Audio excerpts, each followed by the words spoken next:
കാസർഗോഡ് പിടിയിലായ മയക്കുമരുന്ന് മൊത്തക്കച്ചവടക്കാർക്ക് മുഖ്യമന്ത്രി വി.ഡി. സതീശനുമായുള്ള ബന്ധം വ്യക്തമാകുന്ന ദൃശ്യങ്ങൾ പുറത്ത്. പ്രതികളുടെ വീട്ടിൽ വി.ഡി. സതീശൻ സന്ദർശനം നടത്തുന്നതിന്റെ ദൃശ്യങ്ങൾ ഉൾപ്പെടെയാണ് പ്രചരിക്കുന്നത്.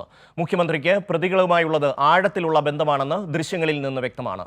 മുഖ്യമന്ത്രി ഹുസൈൻ വി.ഡി. സതീശന്റെ സോഷ്യൽ മീഡിയ കോർഡിനേറ്ററാണ്. പ്രതികളുടെ സമൂഹമാധ്യമ അക്കൗണ്ടുകൾ പരിശോധിച്ച അന്വേഷണ സംഘം ആദ്യം ഞെട്ടി. ഒരാൾ വി.ഡി. സതീശന്റെ സോഷ്യൽ മീഡിയ കോർഡിനേറ്റർ ഹുസൈൻ എന്ന പ്രതി തന്റെ സോഷ്യൽ മീഡിയ പേജിൽ ഇക്കാര്യം വ്യക്തമാക്കിയിട്ടുമുണ്ട്. പ്രതികൾക്ക് മുഖ്യമന്ത്രി അടക്കമുള്ള UDF നേതാക്കളുമായുള്ള ആഴത്തിലുള്ള ബന്ധം വ്യക്തമാക്കുന്ന ദൃശ്യങ്ങളും ഇതിനിടെ പുറത്തുവന്നു. അതിലൊന്ന് പ്രതി സലാമിന്റെ വീട്ടിൽ പ്രതിപക്ഷ നേതാവായിരിക്കെ വി.ഡി. സതീശൻ നടത്തിയ സന്ദർശനത്തിൻ്റെതാണ്. ഇരുവരും കൈകോർത്ത് പിടിച്ച് വീടിനുള്ളിലേക്ക് കയറിപ്പോകുന്നത് അടക്കമുണ്ട് ഈ ദൃശ്യങ്ങളിൽ. വി.ഡി. സതീശൻ പ്രതിപക്ഷ നേതാവായിരുന്നപ്പോഴും ഇപ്പോൾ മുഖ്യമന്ത്രിയായിരിക്കുമ്പോഴും പ്രതികൾ ഔദ്യോഗിക വസതികൾ സന്ദർശിക്കുന്ന ദൃശ്യങ്ങളും ഇക്കൂട്ടത്തിൽപ്പെടും.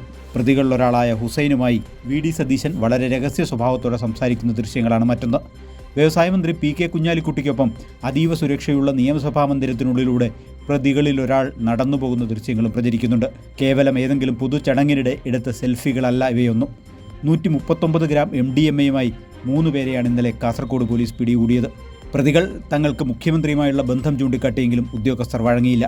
വിശദമായ ചോദ്യം ചെയ്യലിൽ ലഭിച്ച വിവരമനുസരിച്ച് പെരുമ്പാവൂർ സ്വദേശിയായ സൈനുലാബ്ദീൻ കൂടി പിന്നീട് പിടിയിലായി. ഇയാൾക്കും സജീവ കോൺഗ്രസ് ബന്ധമുണ്ട് എന്ന വിവരവും പുറത്തു വന്നിട്ടുണ്ട്.